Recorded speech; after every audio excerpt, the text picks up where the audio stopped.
Okay, this is looking more promising now. So, okay, we are live. Okay. So good evening, everyone. I'm Dr. McNeese, and I currently serve as the SIU System Executive Director for Diversity Initiatives. I want to welcome you to this conversation of understanding. This is the second in a series of conversations that are sponsored by the SIU System President's Office and also the System's Diversity Advisory Council. This will be a 2-hour virtual discussion, and you'll have an opportunity to participate. But before we delve into the topic, the SIU System President, Dr. Dan Mahoney, has an update for you.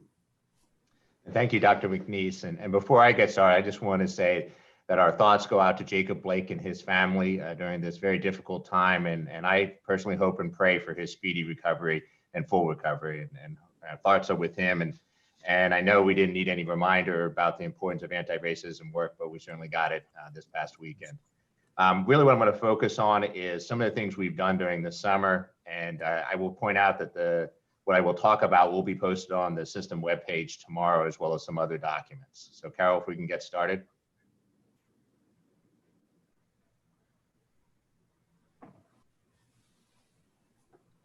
All right, go to the next slide. So as we discussed, we formed anti-racism task force, either from existing groups such as the SIU System Diversity Advisory Council, or by creating new groups.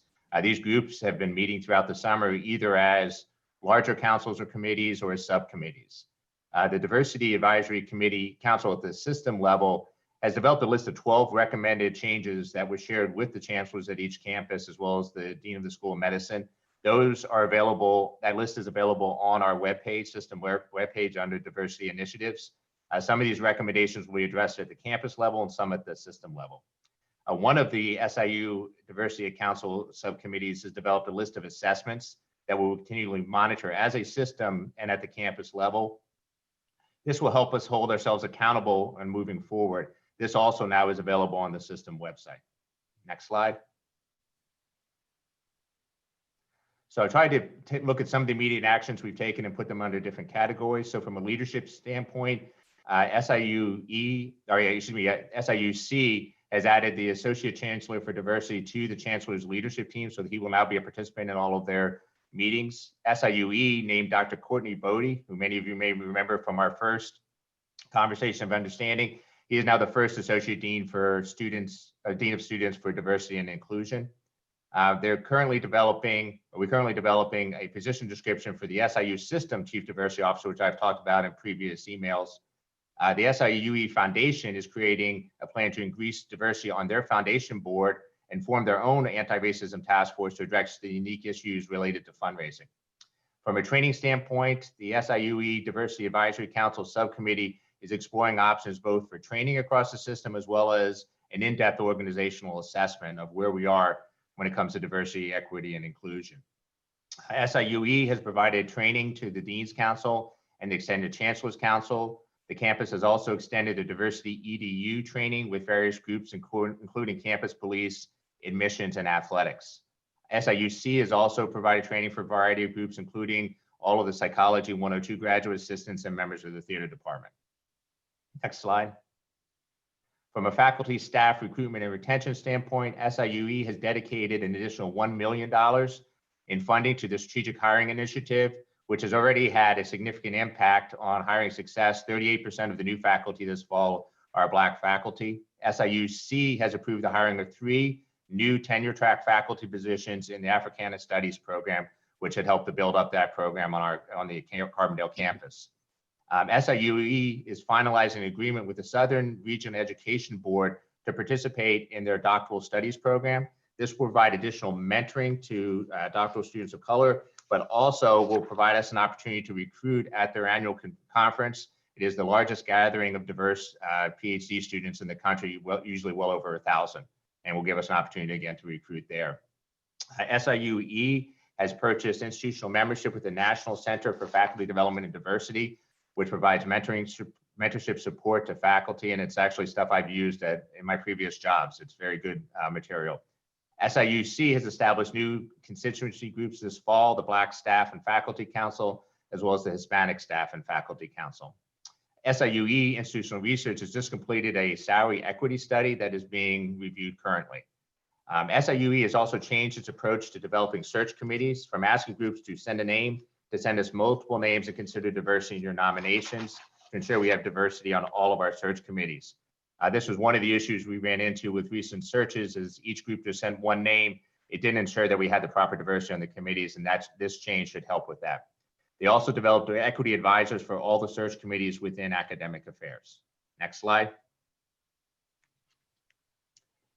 As far as student support and experiences, as we talked about a little bit during the first conversation, we'll be changing the criteria for merit scholarships to focus on academic performance, as well as opposed to ACT and SAT scores moving forward for the fall 2020 incoming class. SIUC awarded the first George Floyd scholarship this fall. SIUE created a social justice scholarship and used other sources of funding to support recruitment and retention and graduation of Black students. SIUC added a diversity component this fall in the UCall 101 class, and SIUC has also reviewed the student code of conduct to include inclusivity. Next slide.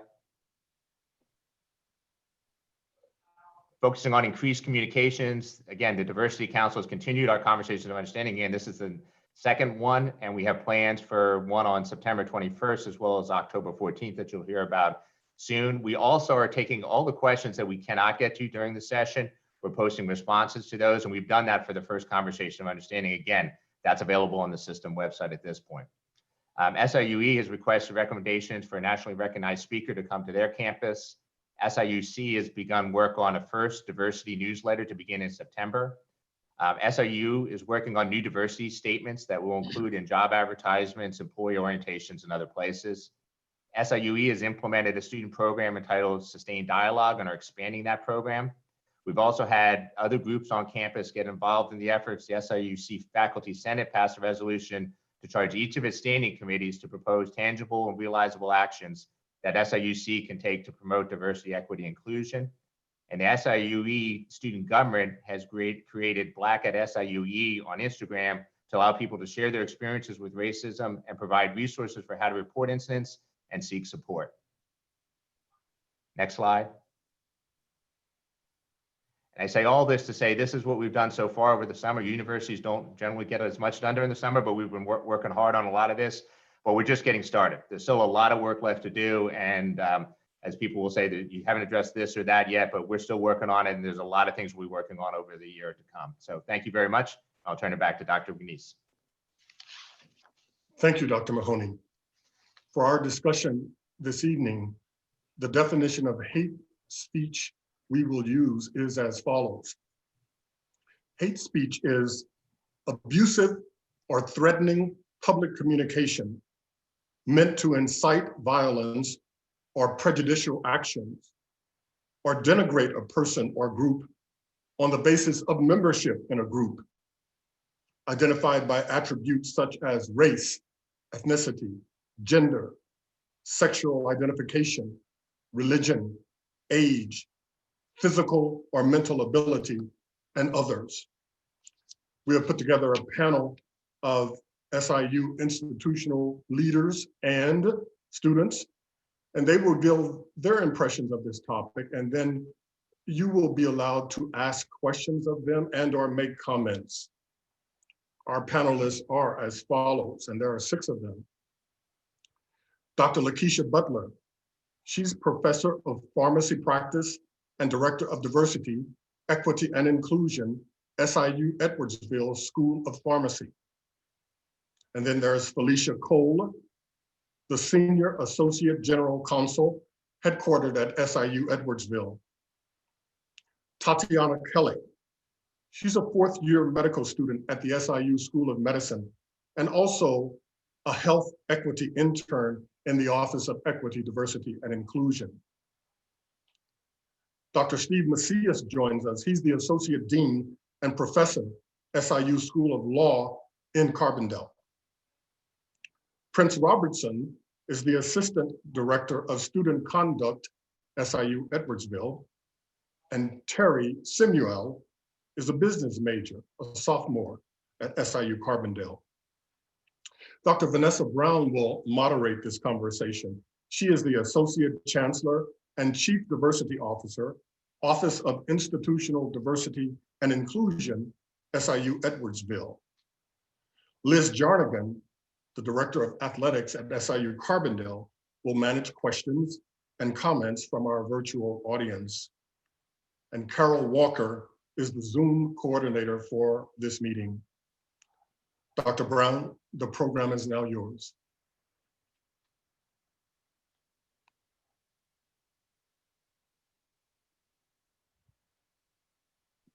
Dr. Brown, you're muted. All right. Sorry about that. Thank you, Dr. McNeese, and thank you, Dr. Mahoney. Good evening, everyone. It is great to be a part of the SIU system at a time such as this. Our system president and each chancellor has shown a commitment to lead our institutions, the region, and the state towards anti-racism and to engage in hard conversations. Each campus is committed to the free and open exchange of ideas. Not everyone will agree, but as we enter into this conversation, it is important for all of us to remain calm, civil, and respectful while allowing for the freedom of expression. So we won't permit disruption, destruction, or disrespect, but we welcome your questions, your comments, your ideas. All right, let's jump right in. Again, tonight's conversation of understanding is hate speech and social media. We have 6 panelists and they have all been introduced. Each one of them have been asked to give an example of hate speech that they have heard or read. What was their reaction? And what they think should be done to address this type of hate speech. After each one of them speak, we will open up for questions and comments from the attendees. So let's start with Prince Robertson. Mr. Robertson? Good evening, everyone. I hope everyone can hear me clearly, no technical difficulties. But the question posed example of hate speech. I had to really study this question and to get the correct answer as it relates to my opinion. And studying in the field of higher education and graduate school, this was a topic that we had several times in class. My examples aren't really, or my example isn't really specific, but it is tied to politics. One thing that we talked about a lot in my classes were about the different zones placed on and off of campus as it relates to individuals utilizing those spaces and speaking about whatever they believe as it relates to politics. Politics that are local, politics that are national. But it's always tied back to that basic question: is it a violation of the First Amendment? Okay, that's my example.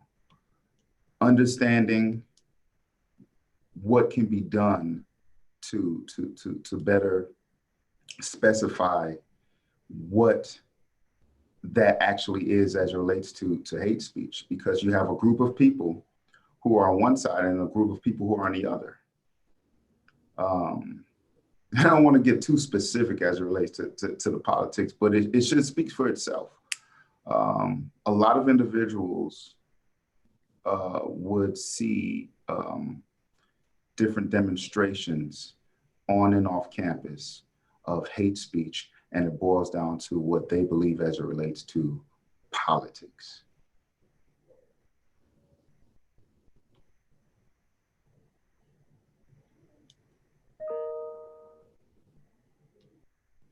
Okay, thank you, Mr. Robertson.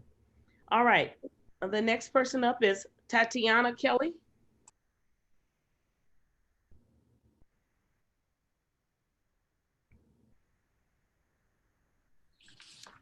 Good evening. Can you hear me okay? All right. So my name is Tatiana. I'm a fourth year medical student, and I would share my experience as a medical student, as a med prep student that was at the SIUC campus, and also just as a transplant from California, because that's where I'm originally from. And my example of hate speech was, it was kind of a video that was passed around SIU, and I think it was like in 2015. And I was either a first or a second year in med prep.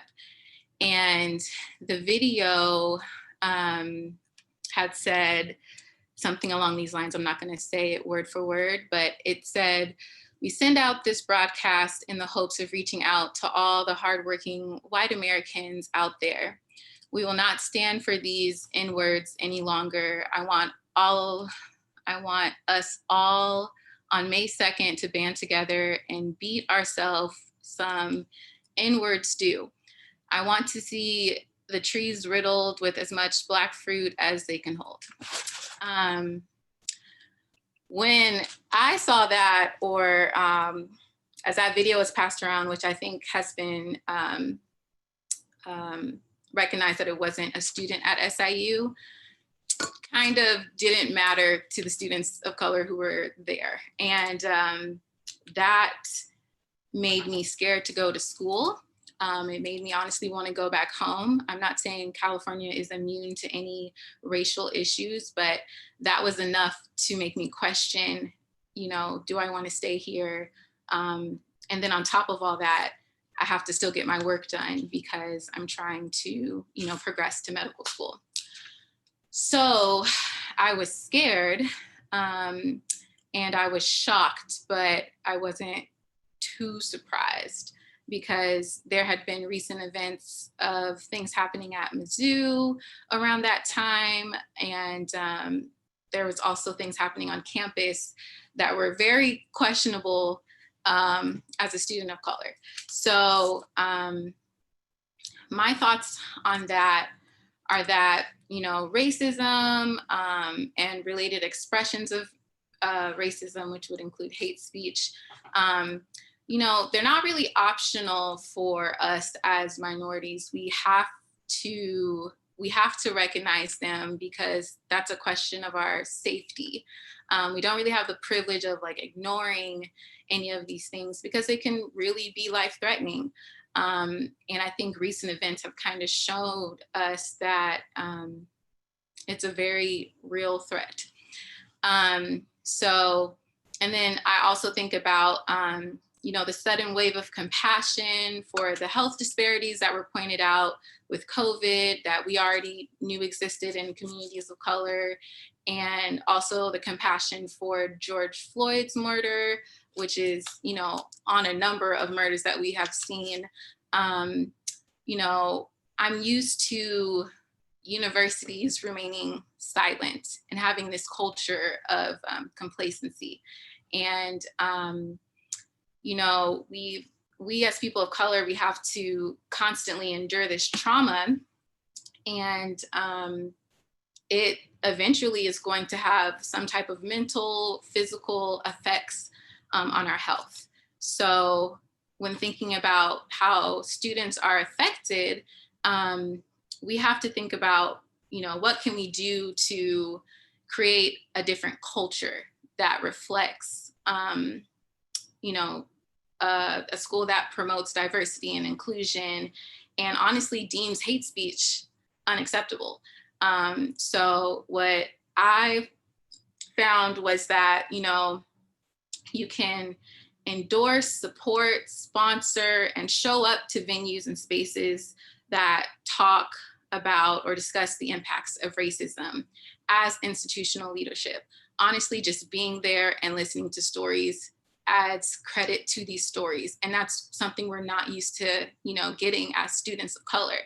Another thing is to acknowledge and recognize the people who are holding the institution accountable for taking on racism more seriously. And then we can also like as institutional leadership, make amends, accept fault that maybe you didn't do a good enough job kind of creating this culture of acceptance.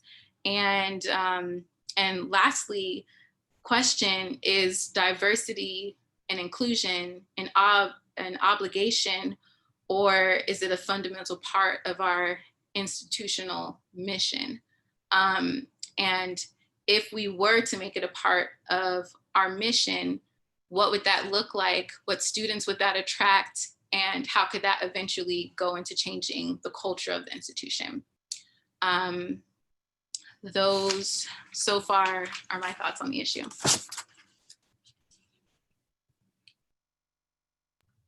Thank you so much. Those are great recommendations. Felicia Reed Cole. Good evening. Can everyone hear me okay? Great.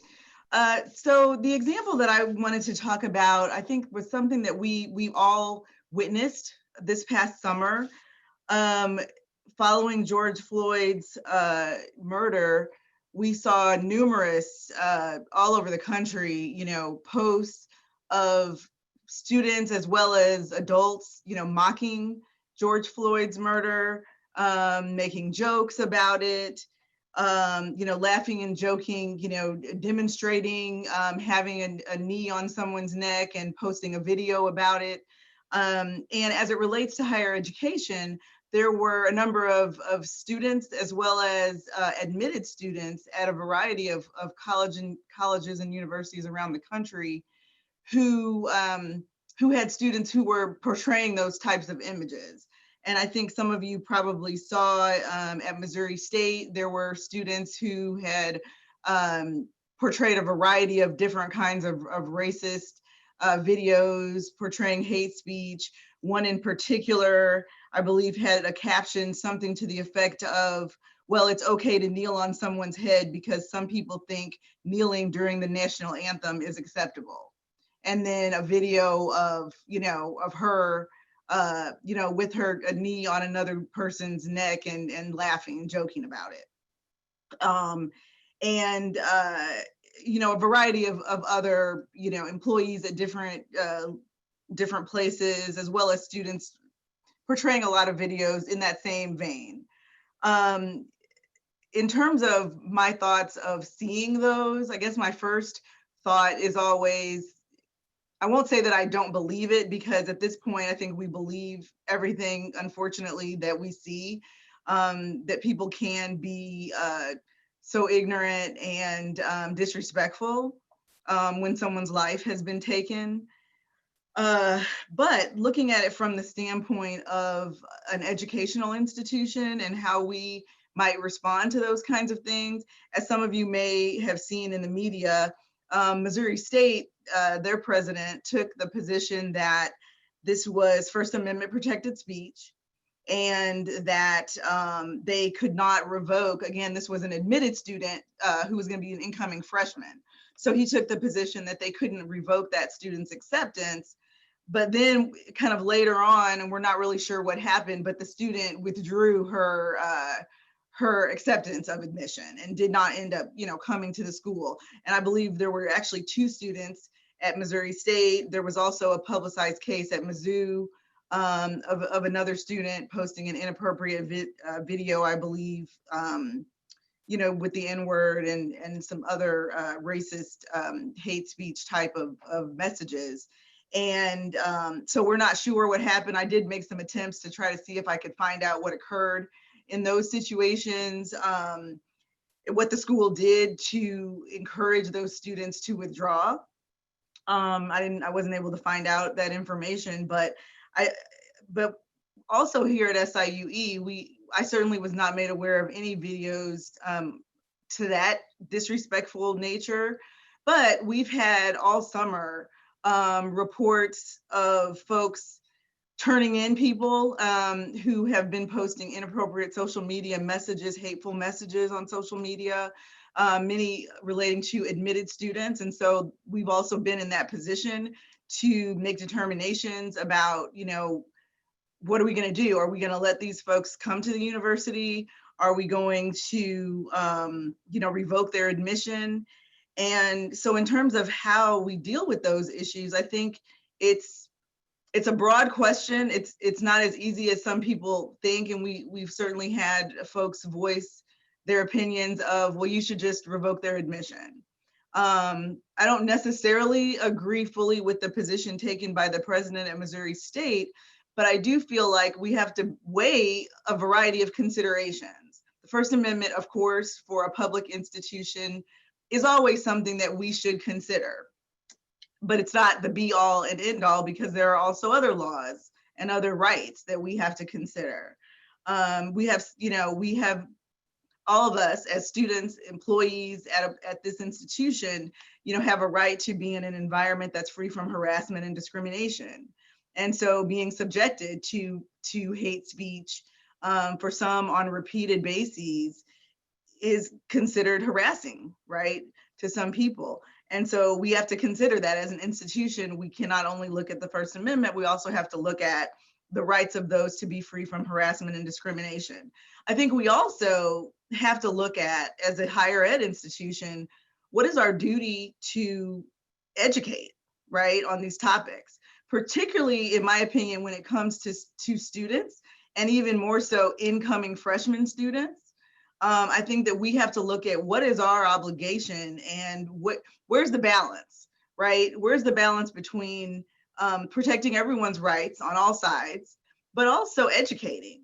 I know here at SIUE, we say our goal is to shape a changing world. And in order to do that, you have to provide education. That's what we're here to do. And so, what are we doing for those students? And I know that certainly in many of the cases that I've been aware of this summer that have been reported to our Office of Admissions, our Office of the Dean of Students, our EOA, Equal Opportunity Access and Title IX Office, that's what folks have engaged in, educational opportunities, making sure that those students are required to do some kind of, diversity and bias trainings. Many of these students have not ever had that. Many employees have not, frankly, ever had that.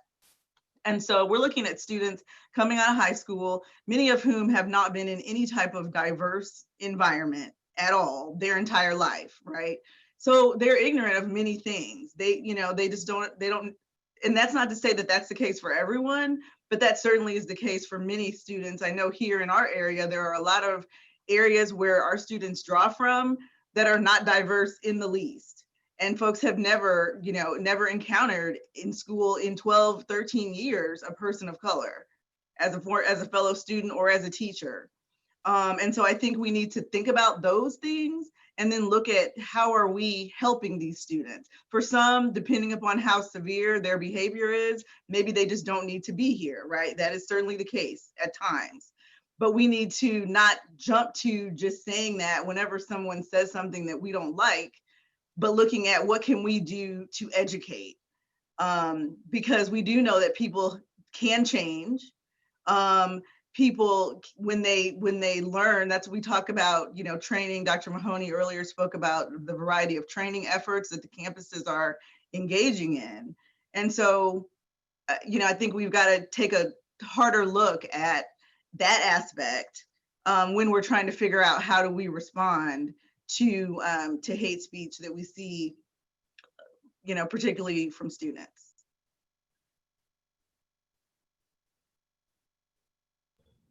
Great. That was great. I think so far we've heard about accountability, things that we say in mission statements, the different cases on campus, our obligation as we look at, our obligations to educate, finding balance.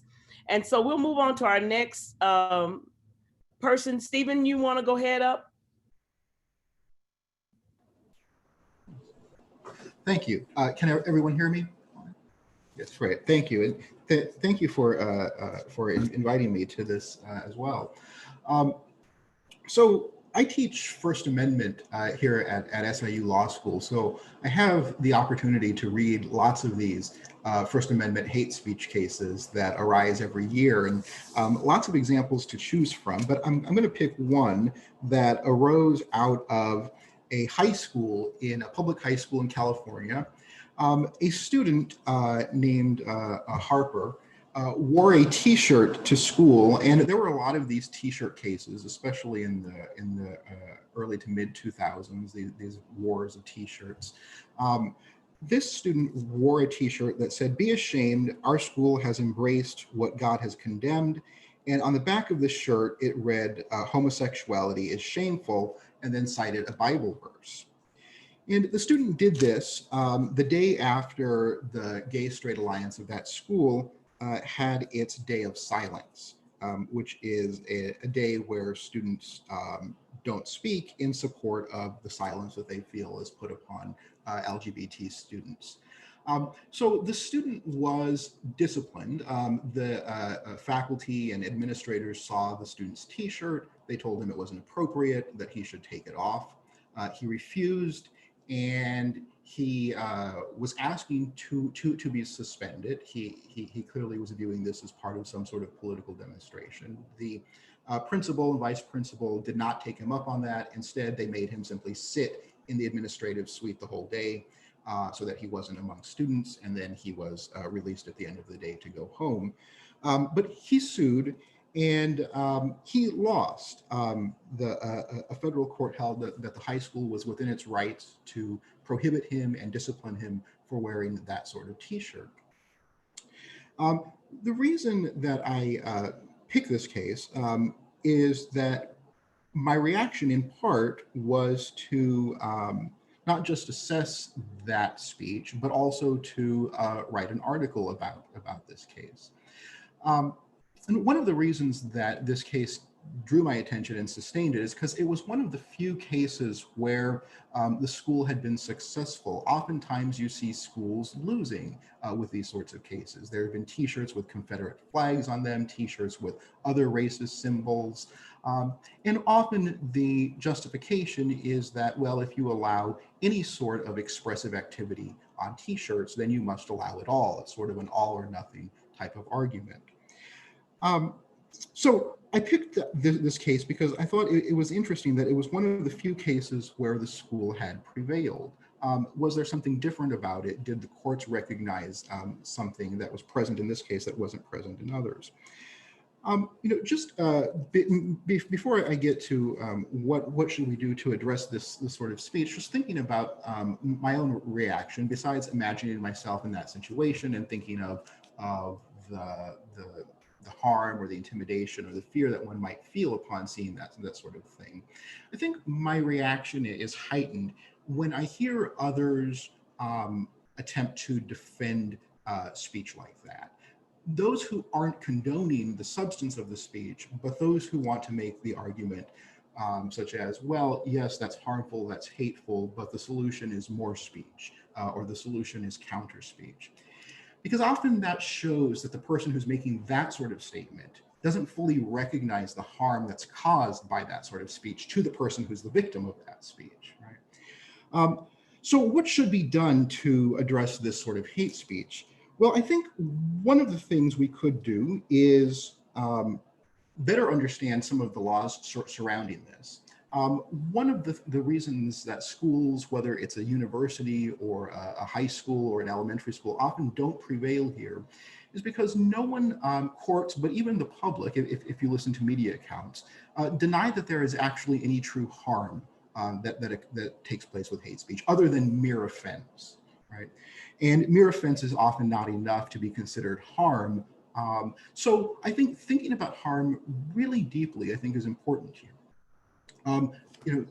We've already had mentioned the events of the summer, the protests of the summer that have been caused by cell phone videos that have been taken. I think it's important to try to draw some connection between hate speech and those events. What is it about hate speech that leads to or makes easier those sorts of events, that makes that leads to violence or that leads to police brutality? Oftentimes people claim that they don't see any connection, and therefore I think it's incumbent upon those of us who think that this sort of speech is problematic to actually draw those connections out. So you could think of the harm to the individual. I think it's also important to think about the harm more broadly or more societally. So if I could just borrow an example, a metaphor that another law professor, Jeremy Waldron, uses. He asks us to think about the harm of hate speech in terms of, or analogous to environmental harm that pollution causes. But instead of thinking about the natural environment, think about the social environment. So we don't imagine that any single polluter is the one that's going to damage the environment, but collectively, if you have enough polluters, you eventually get an environment, a natural environment that's not safe to be in. I think you can think of hate speech in the same way. Stray comments here and there you may think are not all that harmful, but in the aggregate, they can really change the environment. They can make certain actions, certain racist actions, seem more justifiable if you've heard certain classes or groups, whether it's racial groups, religious groups, sexual orientation groups, if you've heard them characterized or denigrate it, then it makes that action all the more justifiable in a person's mind, perhaps even unconsciously. If you've heard someone described in a certain negative way all your life, perhaps you have a harder time fully recognizing them as human. Makes it easier to kneel on them, makes it easier to look the other way when brutality happens. So I think recognizing that harm, and then also for school settings, schools, I think, can do really a lot more in disciplining speech that actually causes some sort of harm to its environment. What the schools need to do, whether a university or an elementary high school setting, they need to start documenting the actual harm. It's often too late to try to document the harm post hoc after the speech has already happened. So more surveys about how minority students feel, maybe collect incidents and anecdotes from the students themselves and really build up the evidence that hate speech does cause a tangible change in the environment. That, I think, is one way that we can start to address some of these issues. Thank you. Great, thank you. All right, Lakeisha? Okay, can you hear me? Yes. All right, good afternoon, everyone. Thank you so much for having me as a part of this panel. I am certainly coming from a faculty perspective, a pharmacist practitioner perspective. There's certainly been a number of examples that have been discussed so far, especially from Felicia over the summer relating to George Floyd and his death, the mocking that happened, but certainly there was an example that happened on the Edwardsville campus as well, specifically with social media, and it didn't necessarily, it wasn't initiated by a student, but it was initiated on our Facebook page. And specifically, it talked about, it was in reference to our Black Lives Matter rock. And I think we talked a little bit about this during our last conversation of understanding. There was an individual that came on and on Facebook and commented stating that those people need to go back to Africa. They are in referencing Blacks as monkeys. And so in my opinion, that is definitely a form of hate speech. Anytime you are stating things derogatory towards someone because of their race, that is an example of hate speech. And so that was very offensive to me. You know, it's unfortunate that we see this, you know, myself being a Black woman, we see this quite often, that we become numb to it, and it's sad, but that's been the case, that we're expecting it because it's been so ingrained in our country. You know, the idea of thinking of Blacks or someone according to their race as being less than, second-class citizen, the caste down system. So this is something I have personally experienced as well. I can recall walking down a street. I was actually out of town in Virginia, and having someone just yell out of their car, "You effing nigger B." And so I'm just walking down the street. Don't understand why this individual felt the need to say that to me. but that is definitely an example of hate speech. And so we've talked about the effects of hate speech. It is certainly traumatic. It is very demeaning to an individual, and no one should be subjected to that, especially coming on a campus where we are supposed to have values that say this is a welcoming and inclusive environment. So I am certainly in support of creating policies that are against hate speech. And I understand the First Amendment right, but I really feel that on a college campus, we are supposed to protect those who are choosing to be there. And when we think about policies, honestly, policies were created oftentimes not thinking of from an inclusive or an equitable lens. And so I'm sure many of the policies that have been created within our system were created years and years ago when we weren't necessarily thinking about how this may affect any individual that may come on campus. So I'm in full support of being more proactive versus reactive. So going back to that example that I mentioned on Facebook, on the Edwardsville Facebook page.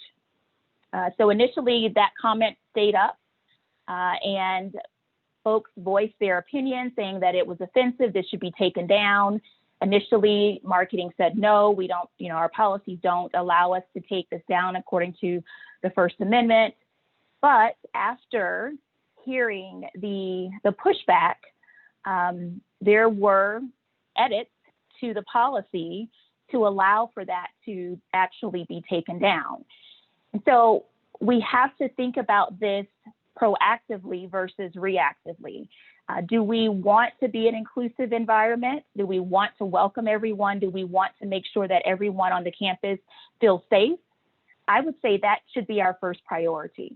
And if that means that we have to change policies, if we have to go against some of the First Amendment or the First Amendment that we've spoken about thus far, I'd say let's do it. Thank you. Thank you, Lakeisha. Terry? Can everyone hear me clearly? All right. Yes. Thank you guys for having me today. Today, I would like to attack the hate speech that I've noticed over this past summer that happened in my hometown. A lot of people decided to come out and share their stories and their interactions with either some type of rape, sexual conduct, or anything that was touched inappropriately. So I would just say when everyone decided to share their story, it was a very, very big eye opener. Not because it was just someone that I knew, it was just happened to so many people around the community that I lived in, and also it was not just young ladies that came out about their story. It was also males and some people that I was close to. So sexual assault has been a big story. I mean, not a big story, but the big problem, especially in the Black community. A lot of young ladies do not like to come out about their stories because every time they do, they feel like they're being targeted or unheard, and their story goes unjustice. So with that being said, I just feel like a lot of people should come out about their story in any type of way. And when I first seen everything, it was very overwhelming to me. Not just because, like I said, it was only females, it was also males, and also the person that I know personally that I was close to. It's also sad to hear that so many people go through this and are scared to share their story just because actually what happened on social media. A lot of people started to tarnish their stories and try to say it's untrue, just to back up their friends and say their friends don't do that. But at the end of the day, you don't know what your friend does behind closed doors. So you shouldn't speak on another situation that you weren't there to witness. And then I also feel like it was disgusting. If you're going to defend your friend, you should at least know everything that's going on But at the end of the day, you will never know everything that's going on with your friend that's doing what they're doing with someone else behind closed doors. And then it's just hard to wrap my head around it, especially with so many people hiding things. A lot of people do tend to hide things. You will never know someone. You can know someone for 10 to 20 years, and at the end of the day, you still might not know what they do. You never know if they're a killer, what they're scared of, what their fears they hold. So I just feel like everyone should come out about their stories. And then I also want to say, people, most of the guys that came out that was trying to tarnish female stories, instead, action we need to take is saying we need to hold the predators accountable and not turn the scenario versus male versus female, but victim versus predator. So when we do that, we're also holding the males and females accountable, because I know a lot of females get taken advantage of, but also a lot of males do as well. So with that being said, if you ever had any interaction or know someone, just please try to speak to them and help them in any type of way that you know they can, but don't push them to share their story. Just help them in any type of way, mentally, physically, and everyone's story deserves to be heard. So thank you. Okay, thank you, Terry. One of the things that kind of kept coming out, I think, of through all of the panelists is what kind of institution are we going to be in? Really kind of being honest with ourselves about where we are. We're, and I think we're in a time of a movement. I mean, I was thinking I was born in the 60s. And even though I was born during that time, during the civil rights movement, I was never, I don't remember the movement because I was a kid. And I thought about today, we're actually in a movement. And so things are changing, and we have, we can no longer be comfortable with the way things are. And one of the things I heard throughout all of the panelists is we've got to really truly define who we are. We've got to find balance in that. We got to be clear to anybody that chooses our institution as who we are. And more importantly, as a higher ed institution, we have to educate our students in our area, in our region, students that choose to come to SIUE or choose to come to the system, any of our institutions, that we have a responsibility to educate, because we also have a responsibility of safety, as Terry said, as Lakeisha said. Everyone says safety, but also they're sure that everybody have a sense of belonging. So now that our panelists have concluded, I think we're ready for questions, and we're going to open the floor up to, if there's somebody out there that have a question. We have a couple. I see Liz has put a couple of questions in the chat box. I can start there, or either I'd like to open the floor up. If somebody's out there and wants to ask a question to one of the panelists, feel free to go ahead.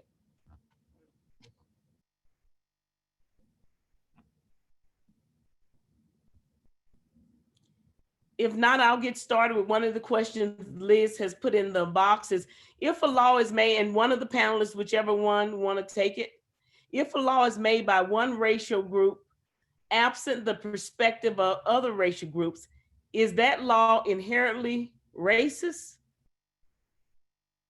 Martin Luther King said so, but curious of the opinions of the legal experts. So Felicia or Stephen?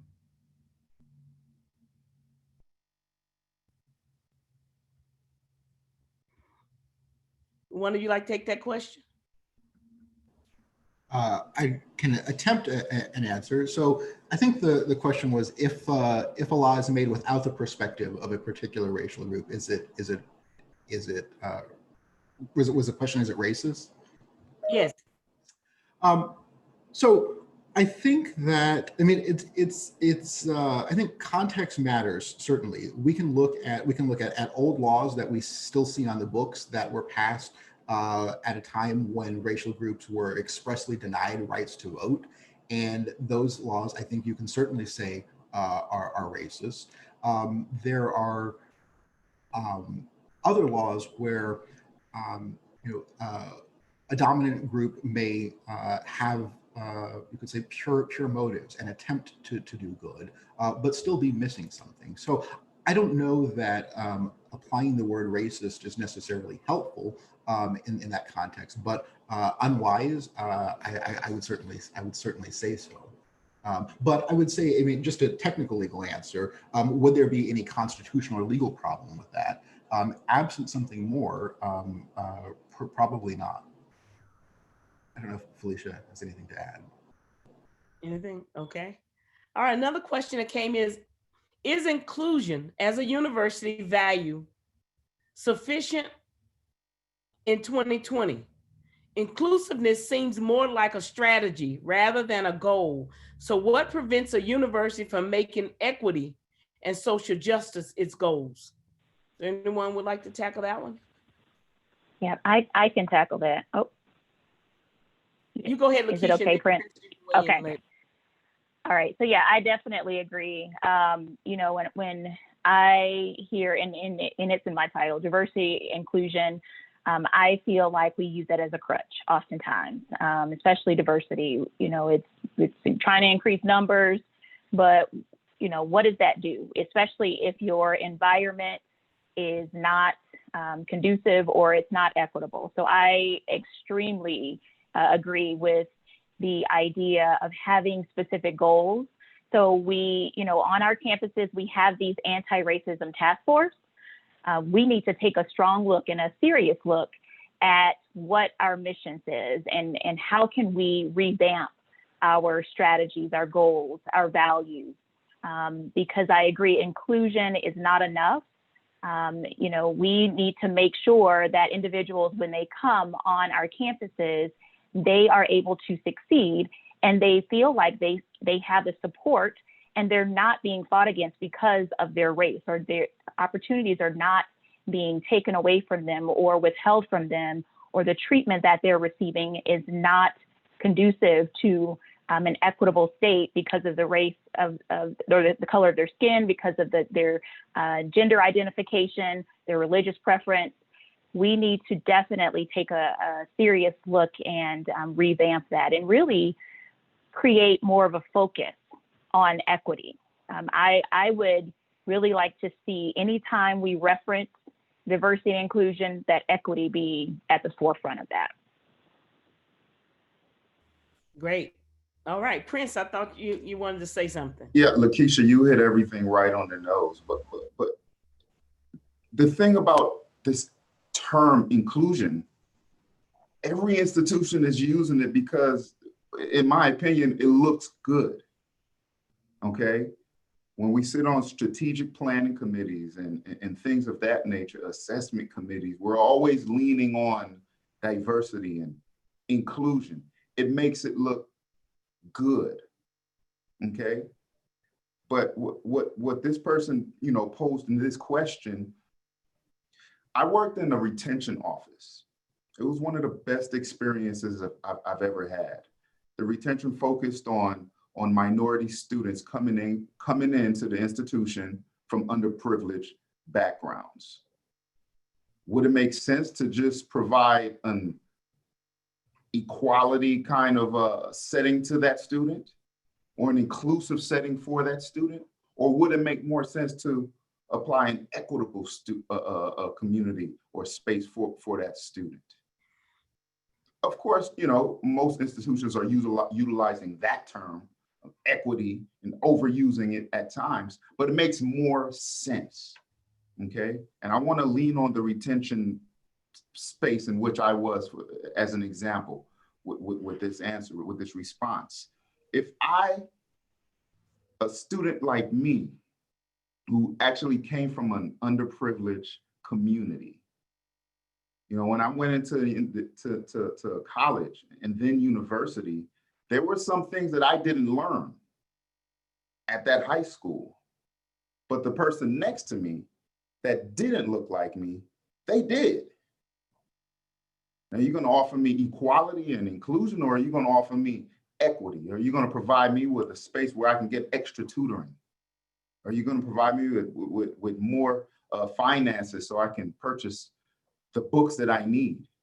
You know, things like that. So whatever, when it comes to the inclusion and the equity, we've got to lean more towards the equity, because it's going to ultimately, and it should, level the playing field. It's a good point, Prince. And I think one of the things you have to ask is equity. when you really own in the equity, somebody's got to give up some power. So I think that moves into another conversation about the whole power differential come to equity. All right, another, Lakeisha. Yeah, I just wanted to add, I think an even greater place to be is, I think the question talked about social justice. So, there are visuals that you can find on the internet that compare equality to equity to justice. And so equity certainly gets people on the same playing field, but justice is it takes down the barriers. And I think that's where we should be working towards.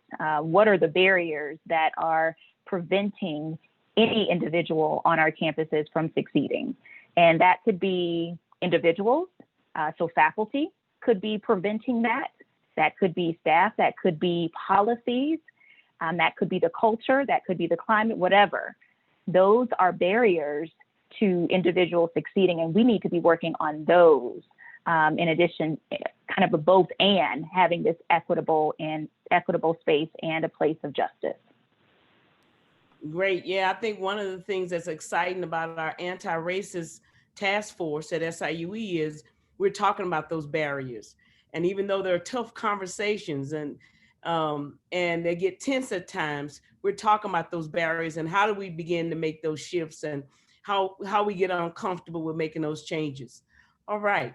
Another question is, I have heard a lot of conversations concerning overt actions. How do we combat the insidious nature of the subtle racism that surrounds us?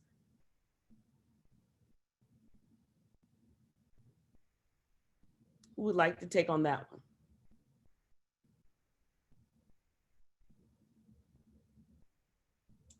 I can talk for hours. I like telling stories as well. I don't know if I can actually tackle that question or notion. But you mentioned something earlier about when you were in the 60s, in the 70s, right? My college professor and vice president for student services at Delta College will always repeat itself. And I never knew what he was talking about until I got older. And it hit more home once I started working in the field of higher education. That takes me to when I was in graduate school and we read a text. I thought I had it on my bookshelf, but we read a text which was published by NASPA about civil rights and student affairs, okay? Those incidents also occurred within the 70s and the 80s. Here's what I have to say to that question or that notion. If we don't make a change right now, okay? If we don't understand those barriers that are in the way, if we don't understand what it actually means about vetting faculty and staff when it comes to pushing diversity, history is going to repeat itself, not from the 60s and 70s, but from 2 to 3 years ago. Students are going to be protesting again within this next year because of everything that's going on in terms of them not, feeling accepted. And I believe that what's going to come out of that is it's going to be an uproar of not just the students, but faculty and staff as well. That's going to be the explosion, because it's not just the students that are tired of not receiving equity and being seen as being wanted, but faculty and staff as well. All right. So I don't know if I necessarily hit the exact point of that question or that notion, but I know what would come from it. Okay. And it'll be more frustration and more unrest and history repeating itself over and over again. Okay, great. Did anybody else have Letitia? Yeah, I just wanted to add to that. So I think history is an important piece. When we talk about subtle racism that's all around us, there's a reason for that. It's because of the historical events that have plagued our nation, that our nation was founded on, as it relates to intentionally outcasting individuals based on whether it was their gender, their race. And so when you have these ideologies ingrained in our being, ingrained in the individuals who are in power, especially if you don't see diverse individuals that are surrounding them and helping them to make policies. When we see, our anti-racism task force, we are reading The Color of Law as a group. And there are so many examples that talk about how intentionally we were separated to not, as Blacks, to not build wealth, to not have homes, to not be able to put our kids in college, our homes were taken away from us. And so when you think about the rates of homelessness, when you think about the wealth gap, when you think about the educational gap, all of that stems from the intentional policies that were created in our country. And so that's all around us. We've got to be able to deal with that. We've got to come to grips with that. We have to be knowledgeable about that. We have to talk about that and how that has affected each one of us in our biases and how we treat other people. Yeah, I think about it as a social worker. You brought up something where we talk about pulling yourself up by your bootstraps. And I think as a social worker, how many people that I served that never had boots. So there was no straps to pull up. And so that's what we have to think about, and how things are intentionally designed and created for certain groups to succeed and not succeed. And so we have to begin to have those kind of conversations and understand, so that we understand where some of the biases and things come from and why people are where they are. So I think there was a question that, okay, Tatiana? Hi, sorry about that. Just to piggyback off of what we were saying, first of all, like we're starting to combat it by just having this conversation, and also by having like these series. Now, if we make them more regular, maybe that would be a little bit easier, or I don't know technically how that would manifest, but honestly, having these conversations to know where people's biases are, and to know, like, to help educate those people that maybe this bias does exist for you, here's what you can do about it. And it seems simplistic when I put it like that, but it's not, because we have to look at, first of all, who is attending this event? We have something that happens at our medical school that I've noticed is that we have the same people coming to the same things. And those are the people who want to, enact change.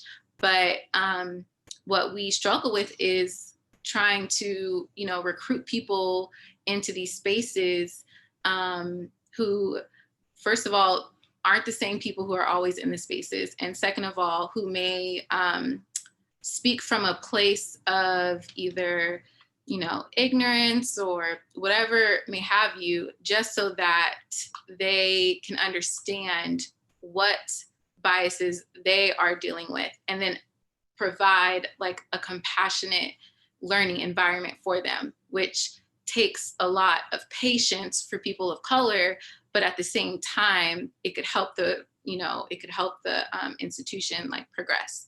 And then also look at who is in house, who has stayed consistent throughout different events. Have they been vocal about trying to change things at the institution, or are they kind of just sitting back and assessing what's going on? If we're not reflecting on what we have done and what we could do differently regularly, we're not going to fix this problem. So honestly, keep reflecting and having these types of conversations, and eventually action and goals and different things are going to be generated so that we can act on them and hopefully create, safe spaces ultimately for students.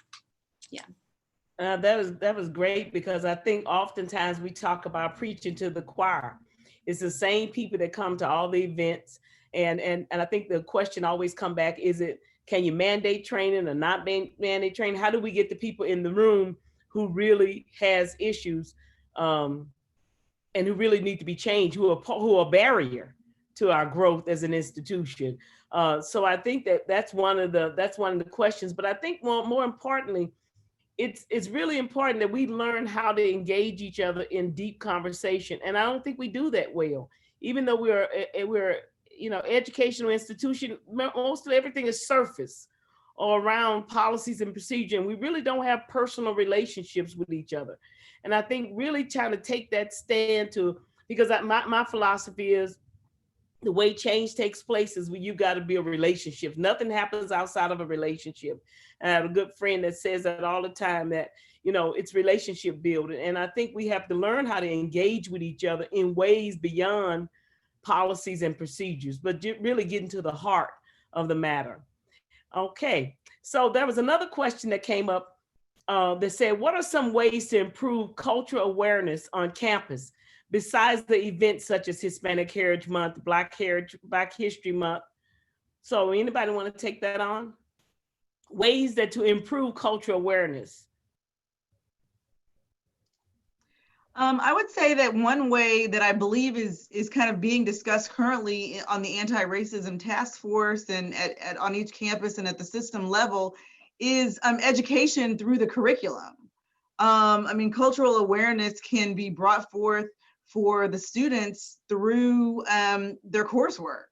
And I know that that's something that's been talked about, but I think we've got to implement that because, as we stated before, so many folks are not getting that information, in high school, in grade school. They're not learning anything about other cultures, even local cultures. They're not necessarily learning anything about. And so I think that other than just the events that may occur, during a particular, Black History Month or some Heritage Month, that it actually has to be embedded within the curriculum and, within various courses that students have to take at some level in order to graduate. Because again, as numerous people have already stated, folks that are interested in those topics are going to take classes about those topics, but we need everyone to be educated. And so weaving it through the entire curriculum and including required courses, I think is one way, in order to be able to do that. In addition to, again, Vanessa mentioned, mandatory training. I'm a fan of mandatory training because otherwise some people will not ever do it. And I think people, we don't like to use the word mandatory. We don't like to use the word required. And we can wordsmith it and frame it however people want to do. But the bottom line is it's something that you must do. And again, I think that framing it in that way, whether people begrudgingly do it or not, they're doing it and they're getting the information. And if it happens enough, maybe they will learn something, right? If we keep, if you keep saying something and people have to keep hearing it, then I think that also is a way that we do in Diversity Day as well. That's just once a year, but that also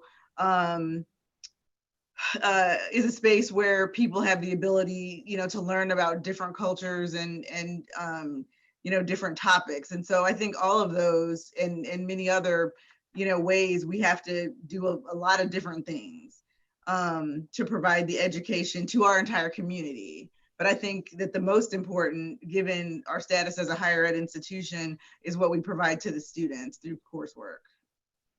Yeah, thanks, Felicia. I think I always take an opportunity to plug for Diversity Day. So I know Chancellor Pembroke is probably laughing right now because I'm always jumping up. Don't forget October the 15th, Diversity Day, and it's going to be virtual. So everybody on this call, please join in. We would love to have you be a part of that. So there's one other question. Did somebody else have another comment? Okay, Prince. Tatiana, you can go first. That's fine. You had your hand up. Thanks. So something that some students did at our medical school, so we created this marginalized student network and kind of presented some actionable items for our school to do in order to like hold them accountable for our new anti-racism stance.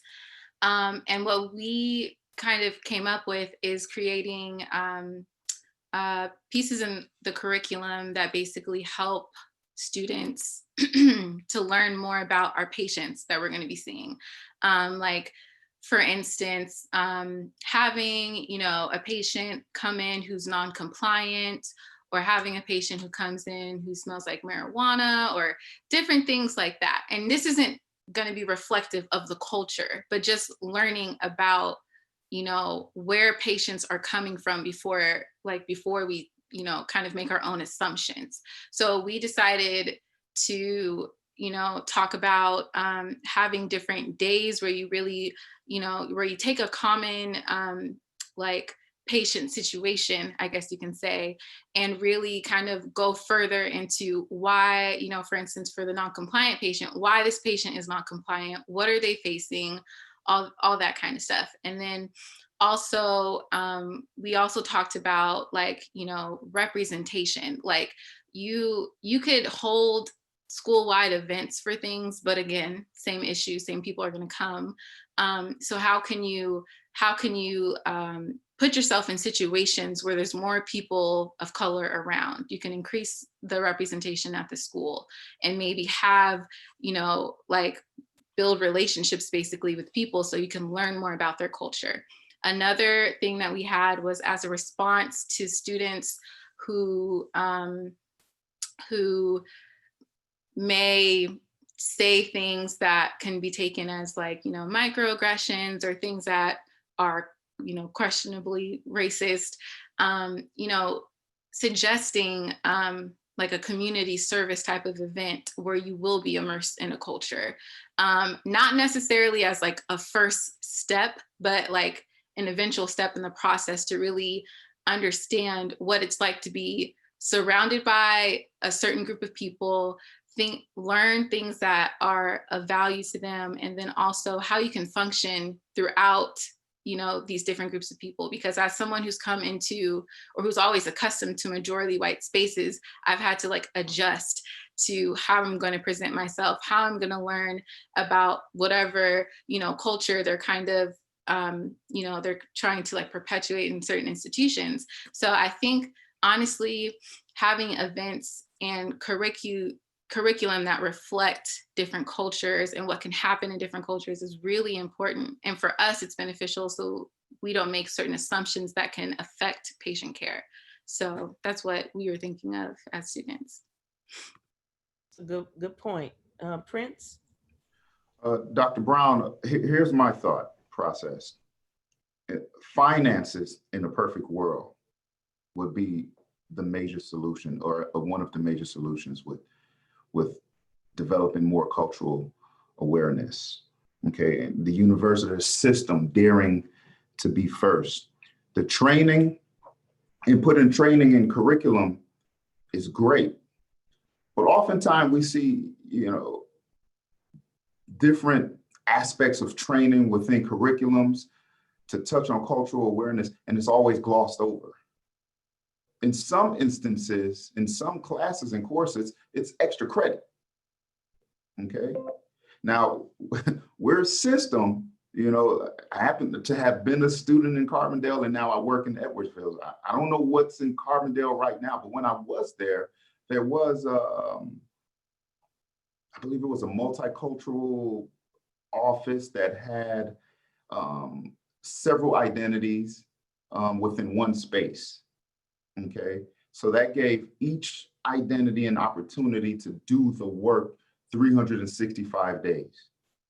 Okay, and coming back to Edwardsville, and I know we need a starting point, and we are at that starting point, but that would assist. That would be helpful, you know, to have a designated professional within each underrepresented identity to do the work 365 days. Good, thank you. Fall, spring semester, summer semester. But at the same time, think about this in a perfect world, how it would look to have an individual to be placed in each college to tackle the freshmen that are coming into the university. So instead of having the professor or the instructor or the TA to just gloss over material embedded into in the curriculum, you would have a specific professional to touch on those topics to develop our students when it comes to cultural awareness. Thank you. Terry, as a student athlete, can you tell me about because I know you get a chance to get out in the community and do community things. Can you tell me a little bit about how you think we could increase cultural awareness on campus? Thank you for asking me. I was actually going to answer this question before you asked me, but I honestly feel like it starts with ourselves and our generation and with our parents at home. Our parents may not push it towards us to learn about our own culture. They just tell us to go to school, get good grades, and you can go to college. But at the end of the day, I feel like we need to take responsibility for ourselves and start to look up information. Once you're in grade school, you learn about Black History Month, but a lot of things they gloss over it and they don't tell you the exact details. Like I want to say about to my 6th or 7th grade year, I didn't learn Martin Luther King was actually assassinated. He wasn't shot. He was actually assassinated once he entered the hospital. He was suffocated. So that right there, a lot of grade schools, they tend to gloss over a lot of information. So we need to take responsibility in our own hands and start to look up information as ourselves and continue to do that once you progress through high school. Because once you get to high school, a lot of things are glossed over as well. One important day in high school is 9/11, but I remember, I want to say my junior year of high school, we didn't talk about anything about Black History Month. It was just regular history that never really happened, and the government is trying to teach you to learn something that really didn't happen, and they want to sugarcoat everything that happens to us. So I feel like everyone needs to take things into their own hands. And once you get to college, there should be mandatory classes you should take, just like there's a mandatory English, mandatory math, mandatory science.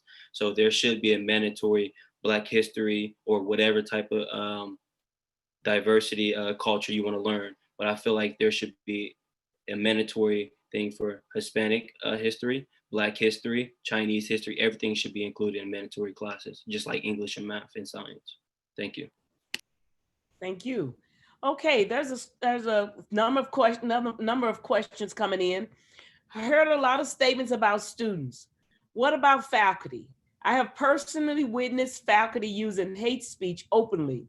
How do we reconcile that with claims to increase diversity?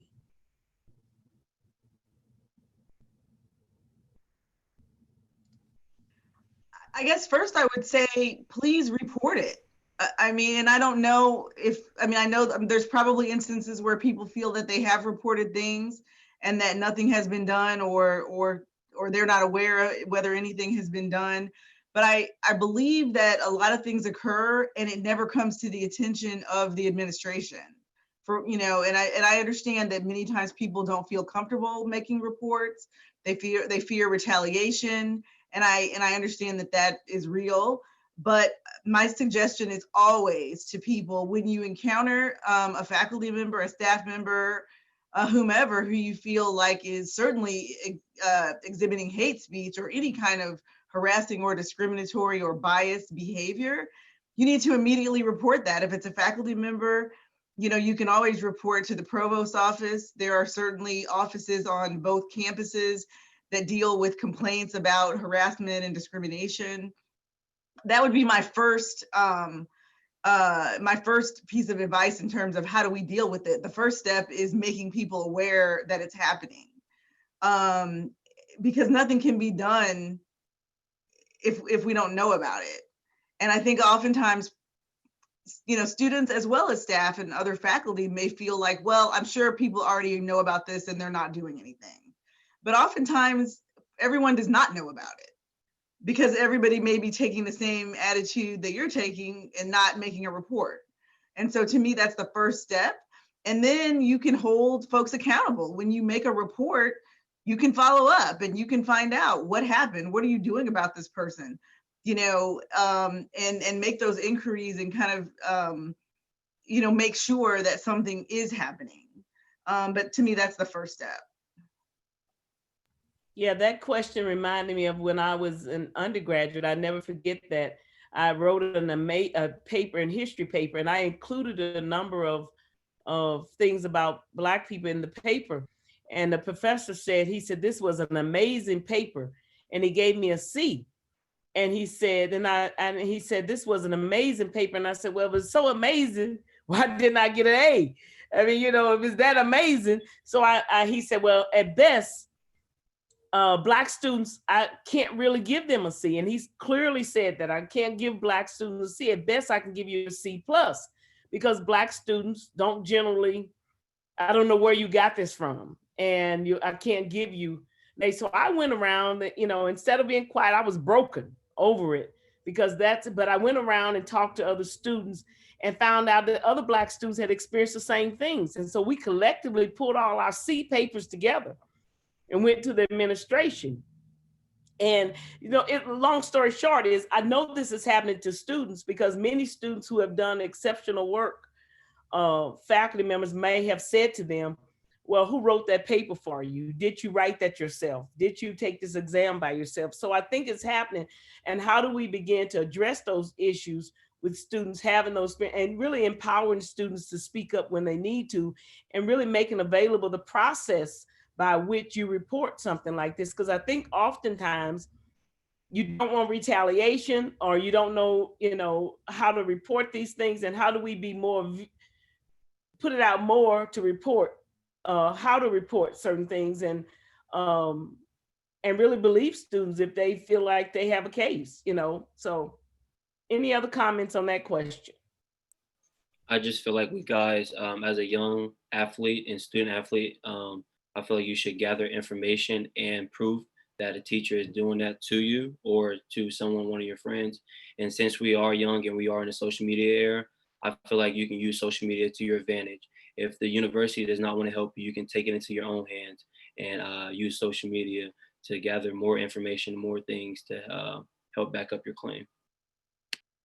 Okay, great. Another question is, any university has to continue to have these conversations so that you can build trust. With the trust, you can begin to get the changes. How can we handle the issue of mental health on campus? Many people of color, students feel uncomfortable going to therapy.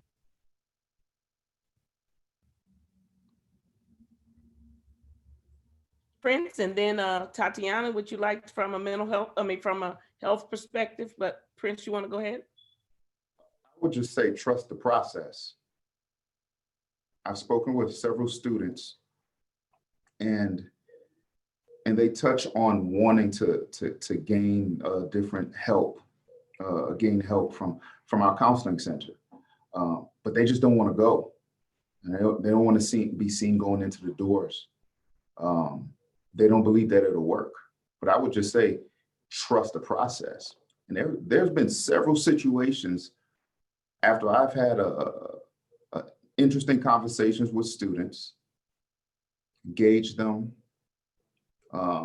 done my best to get them to trust me to a certain point. And I physically walked them over there. And sometimes they just want, students just want, that extra support, to be with them. And I, like I said, I'd walk them over there. And of course, there's protocol once we get them there. Literally, our job is to just get them into the door, but they just want someone to help them get into the door. So I physically just take them over there. But it's about getting the point across that one would have to just trust the process. And that's hard. It's hard for us as adults. It's hard for me. It was hard for me, right? But it's about trusting the process. And I also think it's a culture issue when you start thinking about the culture, how mental health has been handled in the Black community, in different communities, and so how mental health is seen. So that's a culture issue. But Tatiana, as our future doctor coming from SIU, can you tell us what are your thoughts on that? I 100% agree with what, I don't want to call you by your first name, so Dr. Robertson. Prince, you can say Prince, that's fine. Okay, I just want to check. So yeah, so we know that like therapy, any type of thing where you have to deal with psychiatry is pretty much stigmatized in our communities, and not just in the Black community, but communities of color across the board. So what can we do? Normalize therapy. And also, you know, bring awareness to the fact that these entities exist for us. Something that, again, our marginalized student network kind of asked for and almost like demanded for is a therapist of color. We have therapists provided to us as medical students because we know that it's stressful. But as a person of color, you're entering into these spaces that traditionally were not for you, and it's still reflected in who's in the rooms all the time. And so that's adding on that extra stress of being Black, but also being a medical student and, you know, like having like this whole imposter syndrome period. So we need to have someone who kind of understands that experience, not only of just being a medical student, but being a Black medical student, being a Latino medical student, where there's only about, you know, 4 or 5 Latinos in the school of medicine that are students. There might be more, but literally being in these spaces where you're constantly reminded that you are not like the other is a whole other area of stress that a lot of medical students don't have to deal with. And a lot of students who aren't of color in undergrad campuses also have to deal with. I personally went to school in California at USC, and there would be plenty of times where I was the only Black person in the room for a lot of my classes. And it's tough. And if I'm going to a therapist who doesn't understand that, I'm not trying to go back, honestly, as a student. And as a medical student, like, I need to make sure that that's not a waste of my time, because my time is precious. So, and I really like what Prince said about having like that person to bring you in. So mentorship has been huge for a lot of medical students here of color, because without them, without our mentors, we really wouldn't know how to process a lot of the things that we have to experience on a daily basis. And we need those safe spaces. So honestly, my answer is normalize therapy, make it more obvious to students that these entities exist, and then find therapists of color that can also serve our students of color. That's a good point. And also taking the labels off. I mean, you know, we can't afford, as a Black person, whether you're faculty, staff, or student, I can't afford another label. That label is not going to get me into the next room. So it's those kind of things that you're constantly thinking about. If I have a mental health label, if I have this label, that label, what, you know, do I get to still be in the, you know, in the room? So it's those issues. Lakeisha? Yeah, I just wanted to first off say therapy is awesome, right? So I have gone to a therapist, and I feel like I need to go back right now because of just everything that is going on. You know, there's just a heaviness. But coming from a healthcare perspective, representation matters. And I say that all the time, right? So we need to be intentional about creating a pipeline for more mental health practitioners of color. But the other part is training the ones that we currently have to be well-informed. You know, we talk about cultural competency, that's one area. But within our pharmacy program, we are going to incorporate trauma-informed care for our pharmacy students. And I think that should be across the board within healthcare. Mental health counselors should be trained in trauma-informed care. And so there are entities that we can partner with. We are partnering with Alive and Well in St. Louis. They are providing us with the training so that we can train the students. So that's just certainly a way that we can ensure that our current counselors understand the needs that students might have, especially during this time.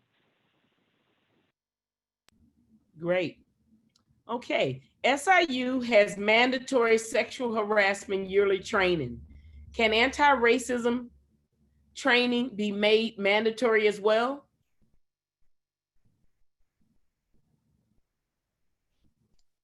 Yes. That's a short answer to that question. It certainly can be. And I know that that's something that some folks have been advocating for years. And so maybe that's something that will be happening soon. All right. Anybody else have a comment to that? All right. What about the risk of retaliation when someone reports or speaks up? And I think that question might have come back when we were talking about earlier of speaking up and standing up for something. What about the risk of retaliation when someone reports or speaks up? I would say doesn't matter what the risk is. Stand on what you believe. If you believe something is wrong, then you should take it to a higher level and provide it to someone that can help you in a positive way instead of having to deal with it and having the next generation deal with it as well. So just speak up. At the end of the day, it should help. I mean, it may not help you always, but at the end of the day, I stand on what I believe. So if I believe something's wrong, I'm going to speak up about it at the end. I would certainly echo, what Terry said. You can't let the fear of retaliation stop you, because then there's never going to be a change. And so I know, and students would certainly feel like, well, it's easy for me to say that because maybe, you don't need to worry about retaliation. We all can be retaliated against regardless of our position. But I think that you just have to step out there and just trust. Prince mentioned trust earlier. You just have to trust that there are folks that care about you, and that there are folks here who will assist you if you have a valid complaint and you are being wronged. There are people throughout all of our SIU system institutions that will be here to assist you with that. If you are retaliated against for making a complaint, that's always also going to be a violation of some policy, depending on what you're complaining about. And so you should report the retaliation also. Learn. Go ahead. Oh, I was just going to say, and just trust that, that you will have a positive result. And I know, again, that that's hard for many people, and people have concerns. But again, if you don't make the report, nothing is going to change. And as Terry mentioned, then students who come behind you are going to still be experiencing the same issues that you were experiencing, because maybe the administration isn't even aware that they're happening. Yeah, Tatiana. So as one of those students who's definitely afraid, like I report things. Well, we have like a safe space within our diversity, equity, and inclusion office at the medical school. But when I'm thinking about, if I'm on one of my clinical rotations and someone says something or treats a patient in a certain type of way that can be perceived as racist or offensive by me, I'm constantly thinking of how I have to react in a situation, because that can affect my, my professionalism. And I'm honestly afraid of the repercussions of what could happen. And then that can also affect my learning in that situation. If I'm under an attending physician who says something that is clearly offensive, or says something about the patient that's clearly offensive, which has definitely happened before, like our first step is to go to our equity response team. We have to know that one exists, but honestly, like everyone said, you have to report it, but find your safe space. Like, who can you report to where this can get taken care of, and the fallback is not going to be on you as a student. And honestly, I understand where students may come from in that, because I've definitely have faced similar situations where I want to make sure that this attending could like be reported for something that they've said, but I don't need them to know that it was me, because chances are I'm going to run across them again. And usually sometimes it's one, attending to one student, and that's really kind of tough, but honestly, we do have to address it. So, yeah. Yeah, and I think sometimes fear will kind of really force you not to almost do anything. It just it stops you, it immobilizes you. But I think one of the things I think you said that was important is creating those safe spaces, or having some place where you can go, where even if you have an opportunity to process it with someone, they may be able to help you understand it in ways that it doesn't minimize your feelings and the impact on you and your career, in ways of how do you handle that, because they may know something more about the person or something. So I think just being able to get it out of you, to be able to talk and have a safe place to do that. So I think that's great that you have that. And I would encourage that we want that for all of our students, to have a place where that that's a safe place I can go, and it's not all over campus, and I'm not afraid, because fear would stop us from changing, and it has done that. Dr. Brown, I would even go as far as saying students and faculty and staff, because it's fear and it's a sense of a lack of hope, because most students, faculty, and staff would feel as if there's not going to be any change that's going to come from it. So, and then what that's going to lead to?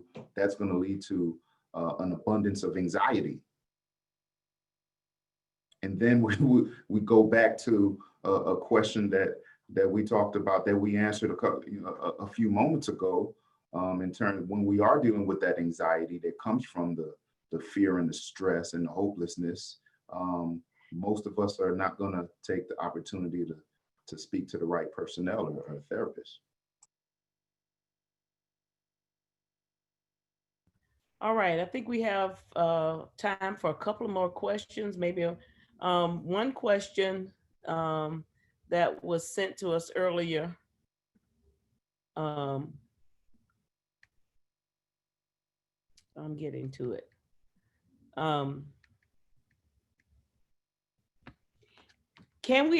What policies, what systems are currently in place to educate faculty, staff, students, and the public about your institution's policies on speech and expressive activity?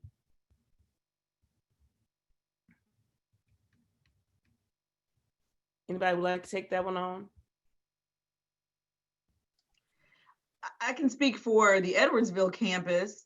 And that's a great question, because other than that, we post our policies all on the website, and if something arises, like maybe there's some kind of incident or something like that, then folks might point to the policy or might discuss the policy. But I think that it's hard because, we send out so many emails and so many messages with policies, and like we know that students don't often read all of those emails. They're not clicking on links to read the policies. And so I think we can do a better job of getting the word out about kind of policies in a variety of areas. I mean, we do it, for some things, such as harassment and discrimination, sexual harassment, things like that. But for all of these other topics, I think we can do a much better job. And that's part of the education piece that we talked about before, making sure that folks know what our policies are, know where they can go if they have questions, or if they want to make reports of behavior or whatever. I think we can all do a better job at getting that information out to the students. It's just hard to find a balance, because then we have complaints about all the emails that get sent out and, all of that kind of stuff. But how do you get that information out to students? And I think we can certainly lean on our students, student government and other student groups, to ask them, how do you feel that you can best receive, this information so that you're aware of the campus's policies? Okay, thank you. I think this last question might be a question for Dr. Mahoney. It says, what if there isn't a safe place? What happens if the problem is dismissed by the higher level? Yeah, I'm not on the panel, so I wasn't supposed to be asked any questions. Oh, okay, okay. I will address it anyway. Yeah. Dr. Mahoney, Violate that the just rules, like that's that was a okay. good one for you. I think on every campus, and I think Prince had on this a little bit too, there are people who you feel you can go to, and maybe it's not always the person that, for whatever reason, you may not feel comfortable pointing to this person or that person, but hopefully you can find someone on your campus that you do feel comfortable talking with, who can help you through that process. But I think it's we talked about a little bit, if it is dismissed, why was it dismissed? What happened? Why was this not considered something that was a violation of policy, or how is it addressed? I think finding out about that, but I think it's finding allies that can help you through, I think is important. And you should be able to, whether you're a student, a faculty member, a staff member, there should be allies that you can come to report some of those incidents, and kind of help you with how to best deal with whatever it was you experienced. Thank you, Dr. Mahoney. Well, I think just, as we begin to close on our panelists, I want to thank our panelists, but I'd like to have a word of hope from each one of our panelists, just a quick word of hope that one of the things exciting about, as I said, about being at SIU at this time is the mere fact that we are making a commitment as a system and each institution to work closely together to really stamp out racism, and to really come together to create a sense of belonging for everyone who steps on our campus, whether you're faculty, staff, or students, that when you come to SIU, regardless of which institution, that you know you belong there and that you'll be safe and it'll be a safe space. So I'd just like to have just quickly a word of hope, a quick word of hope from each one of our panelists. Tatiana, why don't we start with you, our future doctor? Thank you. And also, I didn't say this earlier, but just thank you for having me on this panel. I felt really honored to be here, so thanks. Word of hope. Honestly, as a student, I said this before, I'm cautiously optimistic about our school's stance on anti-racism, because I don't want my hope to be crushed from this whole experience for future students who are also coming into SIU. But for those students who are at SIU School of Medicine, there are a group of students who are trying to look out for your well-being here. And I don't know if they know about it, but it's Marginalized Student Network. Please, if you find anybody that's a part of it, like, come to us, talk to us about your issues too on a student level. If not, go to our Office of Diversity. But people are listening, institutional leaders are listening, and they are trying to make change. So I'm trying to remain hopeful as well. That's all I can say. Thank you. Steve? Yeah, so going along with what Dr. Mahoney said at the very beginning about some of the initiatives that the both campuses were taking, I was especially excited about some of the new hires that are coming and have already been made here at SIUC, with a new chancellor and a new dean at the law school that are promoting diversity. So I'm very hopeful on that front, and I look forward to those continued hires here on campus that will increase the diversity. Thank you. Prince? I would echo Tatiana. I'm optimistic, and I am hopeful and patient. But we got a lot of work to do. We got a lot of work to do as it relates to just the state of where we are. The anti-racism team, we're doing our best to make some changes, and I'm hopeful with that as well. You know, every step is going to be taken carefully. Policy reviews, we need to look into that as well. But I am hopeful and optimistic, and I would just ask everyone to be patient. Thank you. Felicia? I guess I'll go back to kind of our topic of hate speech that we're on. and just say that I think that all of the campuses in the system are moving, are taking steps, actual steps, taking action to make our campuses and our environments a place where folks will get the message that hate speech and hate in general is not going to be accepted here. I think that concrete actions are being taken, and all of us have a part to play in making that known to folks who might bring that kind of energy to our campuses, whether on social media or in person.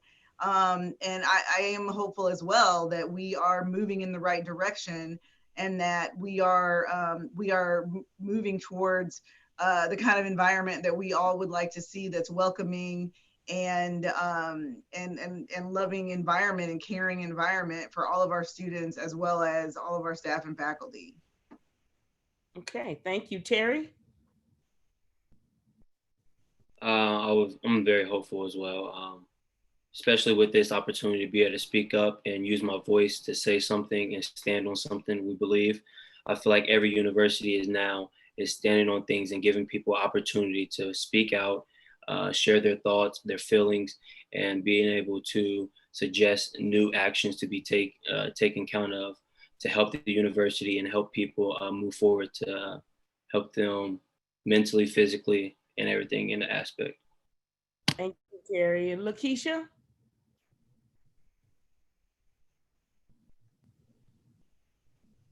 I think she had a little internet problem, so she might not be able to say anything.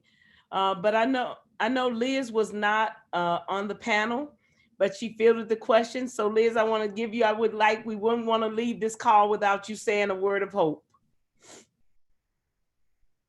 Well, thanks for that, and you're putting me on the spot. But I'm hopeful also by just evenings like this. You know, I participated in the last conversation and now this one, and what really gives me hope is the conversation and the dialogue. We opened this up talking about, can we have civil discourse and help each other learn and educate one another. And I think a lot of that went on today. And I'm also very hopeful when I see young people like Tatiana and Terry speak up so eloquently. There's definite hope for us and for our community. Thank you. So I will borrow a word from our charter school that hope happens right here at SIU. So I want to thank our panelists, our attendees who asked questions, and to those of you who actively listened and made a commitment to be a part of the new SIU system, our community. We will turn it over now to our president, Dr. Mahoney. And thank you so much, Dr. Mahoney, for this opportunity and for leading us in this movement as the United Nations. Like I always say, the United Nations for the Southern region. So thank you, Dr. Mahoney. Dr. Mahoney, for closing remarks. No, thank you, Dr. Brown. And I want to start with saying thank you also to the panel and kind of emphasize why this is so important. I'll tell you a little story of my own experiences. I grew up in an area that was primarily white, but had friends who were often the only Black person on the football team or the only Black person in class. And I went to college with only 2 Black people on my residence hall. And I continued to have those experiences in the accounting firm. And part of I had a desire at some point to try to understand what they must felt like to be the only one. So I went out of my way to put myself in positions where I was the only white person in the room or the only white person at the table. And I did this repeatedly. And I quickly found out I'm a complete idiot, because I realized I'm a white, cisgender, heterosexual, Christian male, and I experienced no hate speech in my life, and I could not possibly understand what they were experiencing. The only way I could was by listening to their stories. And so by you sharing your stories, Terry talked about that, sharing your stories is a way I can empathize and understand in ways that I can't possibly understand through my own lived experiences, because it's just entirely different given who I am and my identities. So again, I appreciate that. And I continue to learn. I think I've learned more just in the last few months about the impact of race-based trauma than I completely understood before. I had some understanding, but I've understood it better because people have talked to me about their experiences and the impact it had. Tatiana, I really appreciated your kind of story about how that impacted your education and the possibility of you going forward. And I think I tied that to something Steve said about harm and documenting harm. And as we're talking about how we deal with hate speech, understanding better the harm that it does, and it's beyond just simply it hurts a little bit. It actually hurts a lot, and it actually causes trauma, and it causes stress, and it hurts people's ability to get an education. And that's really what we're all about, is we're an educational institution trying to provide fair and equitable education to everybody. And so addressing these issues, I think it becomes critically important, and we need to learn how to do better. And I do say, back to one of the conversations we had, say something is see something, say something is really critically important. And I will say, over my years in higher education leadership experiences, I've had more examples of where people didn't say anything than where I've seen retaliation. Not that I haven't seen both to some extent, but I've seen silence. And I actually had an experience recently where I had students share their experiences in one of the programs that was at my institution, and they never shared it with me when I was there. And I was like, I wish they had told me. I could have done something, and I just didn't even know it was there. So saying something, and again, assuming that we know everything in administration, frankly, we don't. And we only know because you share those stories with us and tell us really what we need to do and to do better. I will say one of the things Felicia talked about, and this is something that I think about a lot, is we're trying to improve. We're not the only institution dealing with this. And sometimes I think, particularly when it comes to issues of hate speech and social media and how we deal with them within our own institutional silos, and we don't talk across institutions enough and share how we dealt with it at our institutions. And it seems like we could do a better job of learning from the experience of others. And I think you used a good example there of what you've seen at, so it was Missouri State, I believe, and hearing, again, understanding how they dealt with it. Maybe we can learn something from that and, again, improve things. I know Lakeisha talked about the policies. Policies can always change. And that's part of what we want to do, and constantly look at, where does our policies fail us? Where are there things we could do differently to improve our culture, our community, and to address some of the racism that we see more effectively? And I think sometimes our policies don't do as good a job, and some of them can be changed relatively easily in ways that would be productive. I really thought a lot about one of the things that Prince said, I think, and I talked about this recently in something I wrote, that every institution I've ever applied for a leadership position told me diversity, equity, and inclusion was important. I can tell you sometimes it was, and sometimes among the leadership, it was not so much. And I deeply appreciated the times when it was, but I also experienced when it wasn't. So we can say those things, and everybody says those things because they're important, but we need to do things to show that that truly is part of our mission. And I think Tatiana talked about that. It needs to be part of our mission. It has to be something that we fully embrace as a system and as an institution. And I do think we're in the middle of a movement. And I think, again, I think Prince said this, I think Dr. Brown said this, that if not now, when? I think the time for doing this, I do feel a difference. I've been engaged in this type of work for a while, but I've never felt quite as much enthusiasm for the possibilities of change as I feel today. I was actually listening to Dr. Smith, who's one of the new faculty members at SIUE, talking about some of his research on athlete activism. And I've actually taught about that in class. And I talked about the 60s and the 70s where the athletes were activists. And then we went through a period where they really weren't as much. And now we're starting to see a resurgence of that. And maybe to me, that's a demonstration of this, again, is another example of this is the time where we have our prominent people really speaking out. I think we have an opportunity to do some really important things here at SIU. And again, I appreciate your involvement in it. I appreciate you sharing your stories and pointing out to us ways we can do better, because that's what we really need to improve the SIU system. So thank you to everybody. Thank you. Have a nice evening, everyone. Thank you. Thank you.